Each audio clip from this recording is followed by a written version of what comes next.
एक छोटा सा गांव था। उसी गांव के किनारे दो भाई रहते थे, राम और लखन। दोनों के माँ बाप दुनिया से बहुत पहले चले गए थे। बचपन से ही एक दूसरे को सहारा दे देकर दोनों जवान हुए थे।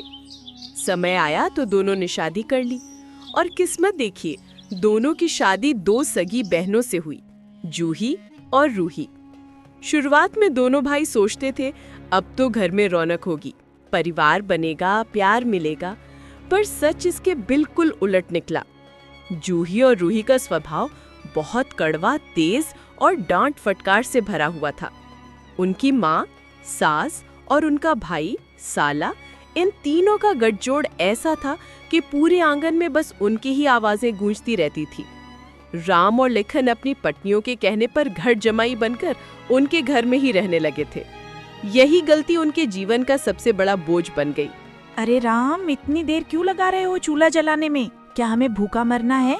सुबह सुबह काम के नाम पर भी तुम दोनों को आलस चढ़ जाता है। नहीं जूही, चूल्हे की लकड़ी गीली है, जल नहीं रही, बस 2 मिनट में हो जाएगा। रूही भी घर के अंदर से निकल आई। दुनिया में और भी मर्द हैं जो सुबह होते ही खेत में, दुकान में लग जाते हैं, और एक तुम दोनों हो घर जमाई। खाना बनाओ, झाड़ू लगाओ, बर्तन मांजो और फिर भी नखरे। हम तो बस मेहनत कर रहे हैं, जैसे तुम लोग कहती हो। जुबान मत चलाओ लखन, वरना सही नहीं होगा। हम तुम्हें घर से निकालने भर की देरी करेंगे और फिर देखना कैसे छटपटाते फिरोगे। तभी सास बाहर आई। अरे ओ राम और लखन, तुम दोनों का बस चलता तो पूरा दिन मुफ्त की रोटियां तोड़ते रहते। हमने तुम पर दया करके घर में रखा है, इसकी कीमत चुकानी पड़ेगी कान से। दोनों भाई चुपचाप खड़े रहे। हर सुबह का ये अपमान अब उनकी आदत बन चुका था। काम खत्म कर दोनों भाई कुएं पर पानी भरने गए। राम ने थके स्वर में कहा, पता नहीं कब तक ये सहना पड़ेगा, मेरी तो जान जैसे घुट रही है। लखन, हमने पसंद की शादी करके गलती कर दी। मेरी हालत भी वही है, पर कर भी क्या सकते हैं। जूही, रूही और उनकी माँ सब एक साथ पड़ जाते हैं। ऊपर से धमकी, छोड़ा तो केस कर देंगे। हमारा कौन है इस दुनिया में भैया? किस्मत ने बड़ा खेल खेला हमसे। शादी की थी जिंदगी संवारने को, और यहाँ तो हर पल बस जिल्लत मिल रही है। पर भैया एक बात है, हम दोनों एक दूसरे का साथ हैं, और जब तक साथ हैं हम रास्ता जरूर निकाल लेंगे। शाम होते ही दोनों से फिर काम करवाया जाने लगा।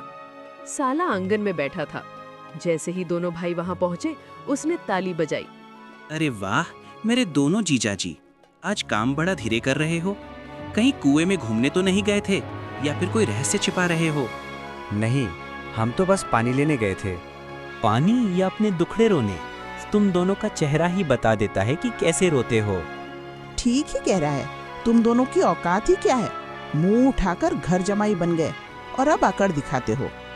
माँ, कभी हमारे हक की भी सोचिए, हम भी इंसान हैं। जुबान बंद, एक शब्द और निकाला तो आज की रात भूखे सोओगे। लखन और राम फिर चुप हो गए और अंदर चले गए। रात में दोनों भाई छत पर बैठे थे। अंधेरा था, हवा हल्की बह रही थी और दोनों के मन में दर्द। लखन, अब और नहीं सहा जाता। हर दिन बस ताने, गालियां, अपमान। मैं भी टूट चुका हूँ भैया, पर जाता कहाँ हूँ? किसके पास जाऊँ? हमारा तो कोई भी नहीं है। भाई, अगर भगवान ने हमें किसी के बिना भेजा है तो शायद इसलिए कि हमें खुद ही रास्ता बनाना है। लखन ने पहली बार उम्मीद की एक हल्की सी किरण महसूस की। सुबह दोनों भाई थोड़ा पानी पीकर चुपचाप घर से निकले। साला पीछे से चिल्लाया, अरे ओ जीजाजी, इतनी सुबह कहाँ चल दिए? कहीं भागने का प्लान तो नहीं? नहीं, बस बेल के पेड़ देखने जा रहे थे। जल्दी लौटना, घर का काम पड़ा है। दोनों भाई बिना कुछ बोले जंगल की ओर चल दिए। जंगल शांत था। पंछियों की आवाजें, पत्तों की सरसराहट। पहली बार उन्हें लगा कि वे सांस ले पा रहे हैं। दोनों एक बड़े पेड़ के नीचे बैठ गए। राम ने गहरी सांस ली और बोले, लखन, दिल हल्का कर ले, आज जो कहना है कह दे। भैया मैं थक गया हूँ, हर दिन की अपमान, हर पल की गालियाँ। मैं मर्द हूँ, पर घर में एक शब्द भी बोलने की इजाजत नहीं है। मेरा भी यही हाल है भाई। मैं रातों को सो नहीं पाता। सोचता हूँ कहीं ऐसा ना हो कि हम दोनों कभी खुशी देख ही ना पाए। किस्मत भी क्या खेल खेलती है। हमें पत्नी मिली पर प्यार नहीं, घर मिला पर सम्मान नहीं, परिवार मिला पर अपनापन नहीं। हमने अपनी जिंदगी किसी और के डर में क्यों बितानी चाहिए?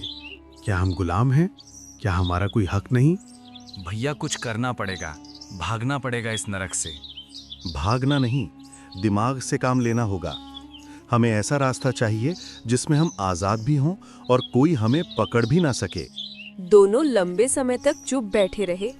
फिर राम के मन में एक बात आई। लखन, एक योजना मेरे दिमाग में आई है। क्या भैया, बताओ। जो भी होगा हम करेंगे, बस इस जिंदगी से छुटकारा मिल जाए। राम ने अपनी योजना बतानी शुरू की। राम ने चारों तरफ देखा। जंगल में हवा चल रही थी, पेड़ झूम रहे थे। उसने धीमे स्वर में कहा, लखन सुन, ये लोग हमें ऐसे ही नहीं छोड़ेंगे। हम भाग भी जाएं तो पीछा करेंगे, केस करेंगे, बदनाम करेंगे। इसलिए हमें ऐसा तरीका चाहिए कि हम नहीं छोड़ें उन्हें, बल्कि वो हमें खुद छोड़ दें। मतलब भैया साफ साफ बताओ क्या सोच रहे हो? हम कल खाना बनाएंगे जैसे रोज बनाते हैं, पर खाने के बाद हम सबके सामने कह देंगे कि इस भोजन में जहर था, जबकि उसमें जहर नहीं होगा, पर ये बात सिर्फ हम दोनों को पता होगी। क्या भैया, ये तो बहुत खतरनाक बात हो जाएगी। सब डर जाएंगे, हंगामा होगा। सुन पूरा प्लान। हम कहेंगे जहर था, लेकिन फिर कहेंगे हमारे पास उसकी दवा भी है। ओह, समझ गया। जब डरेंगे तभी दवा मांगेंगे। और शर्त में हम कहेंगे पहले तलाक के कागजों पर साइन करो, तब दवा मिलेगी। डर के मारे ये सब साइन कर देंगे, क्योंकि ये लोग अपने आप को बहुत प्यारा समझते हैं। मरने का नाम सुनते ही हाथ जोड़ देंगे। भैया ये तो कमाल की योजना है, सच कह रहा हूँ। अगर आज भगवान हमें कोई रास्ता दिखा रहा है तो यही है। ये हमारी एकमात्र आजादी का रास्ता है भाई। हमें ये खेल सावधानी से खेलना होगा, किसी को शक भी नहीं होना चाहिए। दोनों ने दृढ़ता से सिर हिलाया। फिर जंगल की ओर देखकर राम बोला, ये जंगल आज हमारा गवाह है। यहीं पर हमने फैसला लिया, आज से हम डर कर नहीं जिएंगे। जंगल से लौटते हुए दोनों भाई मन में सैकड़ों विचारों के साथ चल रहे थे। कदम भारी, दिल भीतर तेज धड़क रहा था, पर चेहरे पर सन्नाटा। जैसे ही घर पहुंचे, आंगन में तीनों, जूही, रूही और उनकी माँ, चारपारी पर बैठी बातें कर रही थी। साला भी वहीं बैठा था। जैसे ही भाइयों को देखा, जूही आंखें तरेर कर बोली, अरे वाह, महाराज लोग लौट आए जंगल की सैर से। बहुत मजे कर रहे हो क्या? घर में काम पड़ा है और तुम दोनों घूमते फिर रहे हो। हम तो बस थोड़ा लकड़ी देखने गए थे। इतनी देर तक लकड़ी देखते रहे क्या, या जंगल में बैठकर हमारे खिलाफ साजिश रच रहे थे? दोनों भाई एक दूसरे को देखकर घबरा गए। क्या इन लोगों को शक हो गया? राम ने तुरंत कहा, नहीं नहीं, ऐसा कुछ नहीं, बस रास्ता लंबा था इसलिए देर हो गई। अरे रहने दो बहनों, ये दोनों जीजाजी की हिम्मत नहीं कि कोई चाल चलें। ये तो बस चुपचाप डांट खाने और काम करने के लायक हैं। सही कह रहा है। अगर ये दोनों कुछ सोच भी लेना तो डर के मारे खुद ही भूल जाएंगे। लखन का चेहरा गिर गया। राम का दिल अंदर से टूट गया, पर मन में उन्होंने कसम खाई, बस एक दिन और, कल के बाद सब बदल जाएगा। शाम को दोनों भाई रसोई में खाना बना रहे थे। जूही अंदर आई और बोली, सुनो दोनों, कल रिश्तेदार आने वाले हैं। सुबह सुबह बढ़िया खाना बनाना, अगर कुछ खराब हुआ तो अच्छा नहीं होगा। बन जाएगा खाना, तुम लोग चिंता मत करो। तुम दोनों से अगर काम हो जाए तो बड़ा एहसान होगा, वरना तुम्हारी औकात तो बस झाड़ू पोछा और डांट खाने की है। सही कह रही हो दीदी, इन दोनों का चेहरा देखकर तो लगता है जैसे आज फिर रोकर आए हैं। अरे इनके बस में कुछ है ही नहीं, मर्द होकर भी औरतों जैसे काम करते हैं। राम और लखन बिना कुछ बोले काम करते रहे, पर उनके दिल में एक ही बात चल रही थी, कल, सिर्फ कल, फिर हम आजाद होंगे। सब सो गए, सिर्फ चांद जाग रहा था।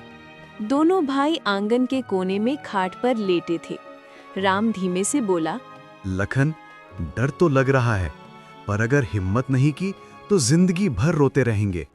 भैया जो होगा देखा जाएगा, बस इतना पता है कि कल हमारी किस्मत का फैसला होगा। हाँ, और अब पीछे नहीं हटना। दोनों की आंखें देर तक खुली रहीं। नींद कहाँ, दिमाग बस योजना में उलझा हुआ। अगले दिन सुबह ही दोनों भाई उठकर चूल्हा जलाने लगे। आज खाना कुछ खास बनना था। सास ससुर, पत्नियां, साला सब वहीं आंगन में बैठे थे। लखन ने धीरे से राम के कान में फुसफुसाया, भैया आज का दिन है। हाँ, संभल कर, ताकि किसी को शक ना हो। तभी ससुर चुपचाप आकर पास खड़े हो गए। उनका स्वभाव बाकी लोगों जैसा नहीं था। राम, लखन, तुम दोनों अच्छा काम कर लेते हो। मुझे तुम दोनों पर दया आती है। बाकी सब जैसे तुम्हें डांटते हैं वो ठीक नहीं।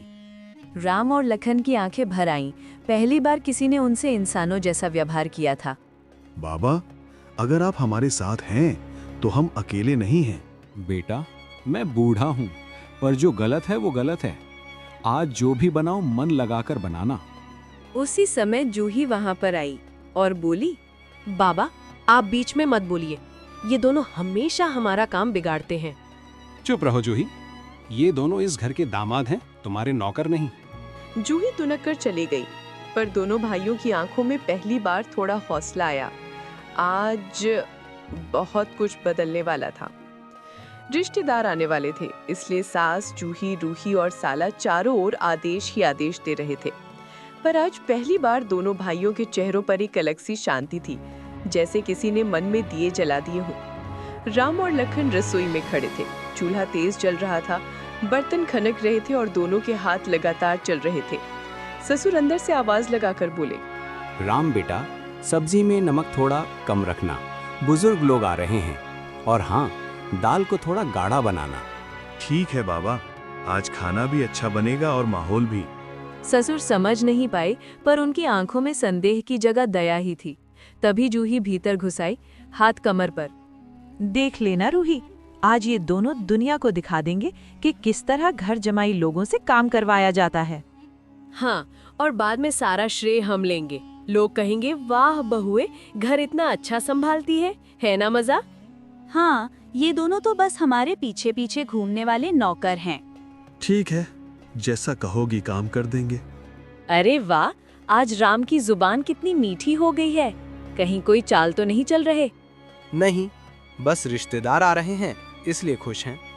चल अच्छा है, आज का दिन ठीक से निकल जाए। वे दोनों चली गईं। राम ने लखन को धीरे से कहा, भाई शक मत होने देना, सब सामान्य ही दिखना चाहिए। भैया, जो भी होगा साथ में होगा और आज हम डरेंगे नहीं। दोपहर होते होते 4-5 रिश्तेदार आ चुके थे। सब आंगन में बैठकर पंखे झल रहे थे और गप्पे मार रहे थे। एक चाची ने जैसे ही राम को देखा तो बोली, अरे राम बेटा, अभी तक काम कर रहे हो? ये जूही क्या सारा काम तुम लोगों से करवाती है? चाची क्या करूं, ये दोनों घर जमाई हैं, तो काम तो इन्हें ही करना पड़ेगा ना, हम थोड़े ही सब कुछ करेंगे। अरे पर इतना भी ठीक नहीं बेटा, इतना सारा काम, ये लोग मर्द हैं। मर्द? इनमें है क्या मर्दों जैसा? देखिए, मर्द जैसा कोई काम किया है आज तक? बस खाना बनाना, झाड़ू पोछा और डरना। सब रिश्तेदारों ने हौले हौले हंसी दबा दी। राम और लखन का दिल फिर टूटा, पर आज वो कमजोर नहीं थे। दोपहर के करीब सारा खाना तैयार हो गया। गरम गरम पूरियां, आलू टमाटर की खास सब्जी, दाल, रायता, चावल और चटनी। आंगन में पत्तले बिछा दी गईं। सब बैठ गए। जूही, रूही और सास शान से एक कोने में बैठ गईं।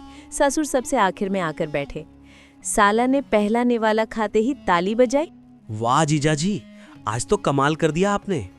क्या स्वाद है, ऐसा खाना तो मैंने कभी खाया ही नहीं। सच में जूही, खाना तो बहुत अच्छा बना है। तुम लोगों ने ही बनवाया है इनसे? हमारे जीजा जी तो हमारे लिए जान छिड़कते हैं। खाना बनाना इनका शौक है। हाँ चाची, हम तो बस कह देते हैं, बाकी ये दोनों भागकर रसोई संभाल लेते हैं। ससुर चुपचाप खाना खा रहे थे, पर आज उनकी आंखों में कुछ अलग था, जैसे उन्हें कुछ गड़बड़ महसूस हो रही हो। राम ने लखन को हल्का इशारा किया। लखन ने धीरे से सिर हिलाया। दोनों का दिल धड़क रहा था, पर चेहरा शांत। साला बोल रहा था, जीजा जी, आप दोनों के हाथों में तो जादू है। रोज ऐसा खाना बनाया करो। रोज तो नहीं, पर आज का खाना, आज का दिन जिंदगी भर याद रहेगा सबको। क्यों, क्या खास है आज? माहौल चुप हो गया। सबकी आंखें राम पर टिक गईं। और अब राम ने वो लाइन बोली जिसने पूरे घर की हवा बदल दी। क्योंकि आज के खाने में जहर मिला था। पूरा आंगन जैसे जम गया, सबकी आंखें फैल गईं। रूही का हाथ कांप गया, मुंह से निवाला गिर गया।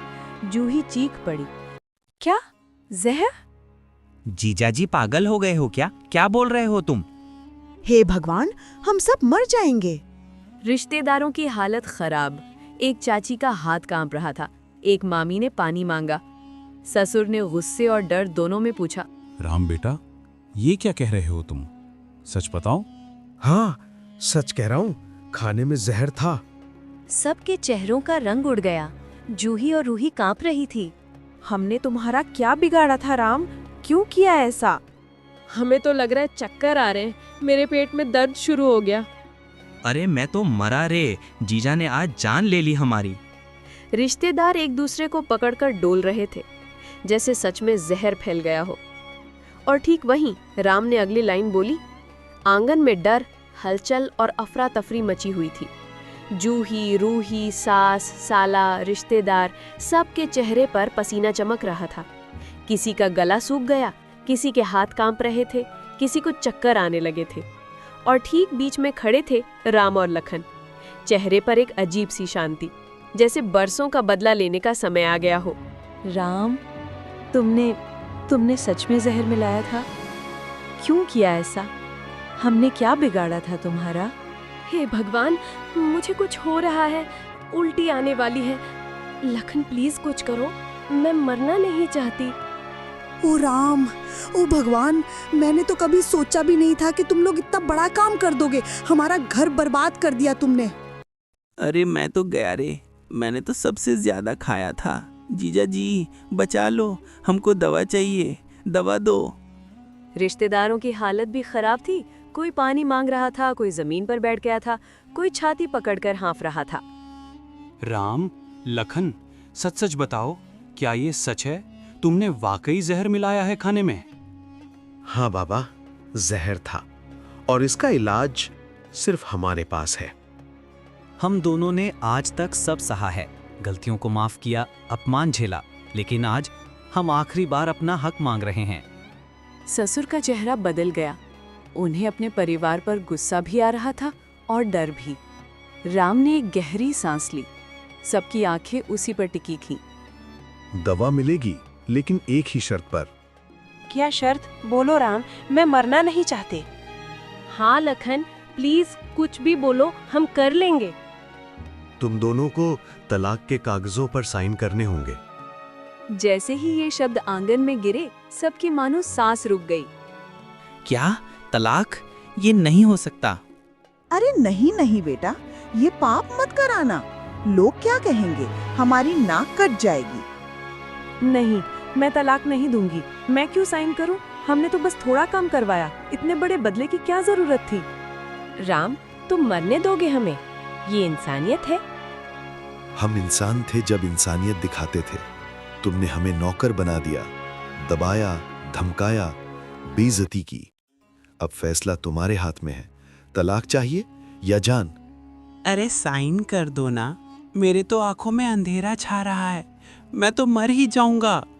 लखन, हमसे गलती हुई, माफ कर दो, हम अच्छे से रहेंगे, बस दवा दे दो।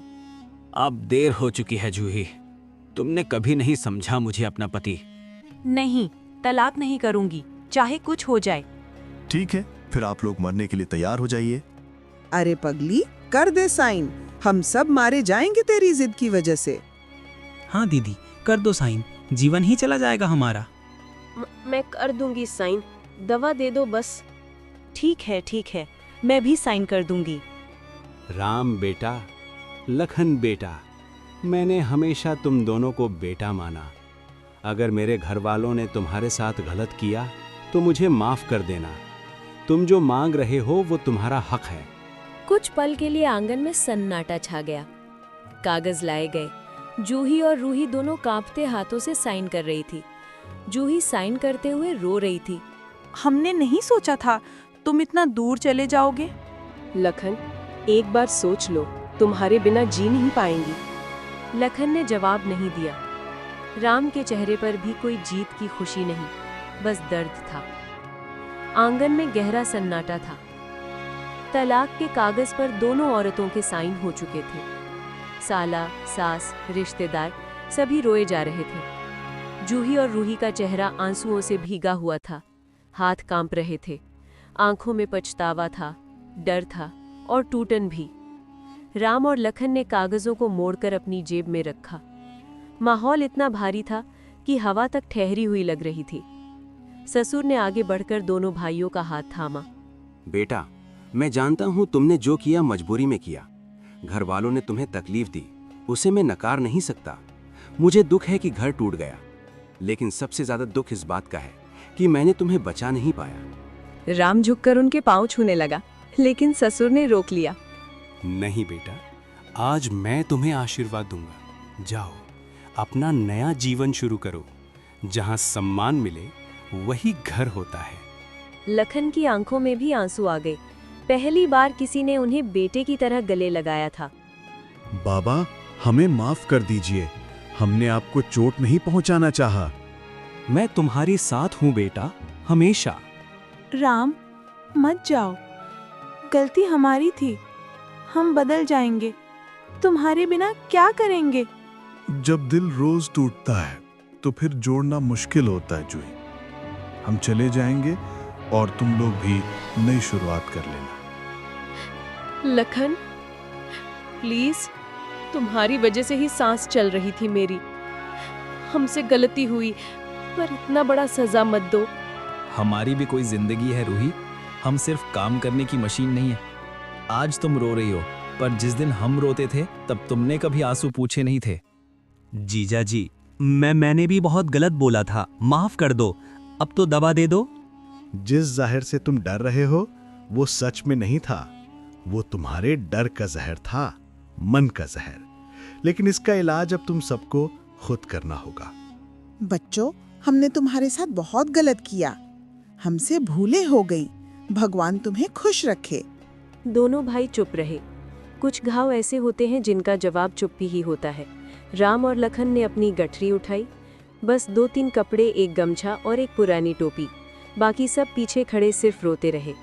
चलो लखन, अब यहाँ हमारा कुछ नहीं। हाँ भैया, आज से हमारी जिंदगी नई होगी। दोनों भाई घर से बाहर निकल गए। कदम भारी थे पर मन हल्का। दोनों ने पास के गांव में जाकर एक बुजुर्ग किसान के खेत में काम मांगा। किसान सीधा साधा था, बोल पड़ा, काम करोगे तो खाना रहना सब मेरे पास मिलेगा, बदले में इज्जत भी दूंगा। हमें बस यही चाहिए, इज्जत। दोनों ने वही काम शुरू कर दिया। दिन में खेत, रात में आपस में बातें। धीरे धीरे दुख कम होने लगे। उस रात चांदनी में दोनों खेत की मेड़ पर बैठे थे। हल्की हवा चल रही थी। लखन ने कहा, भैया, आज पहली बार दिल हल्का लगा है। डर नहीं, कोई आदेश नहीं, कोई ताने नहीं। हमने बहुत गलत झेला। अब एक बात पर कसम खाते हैं, अब जिंदगी में किसी से बंध कर नहीं रहेंगे। हम अब कभी शादी नहीं करेंगे।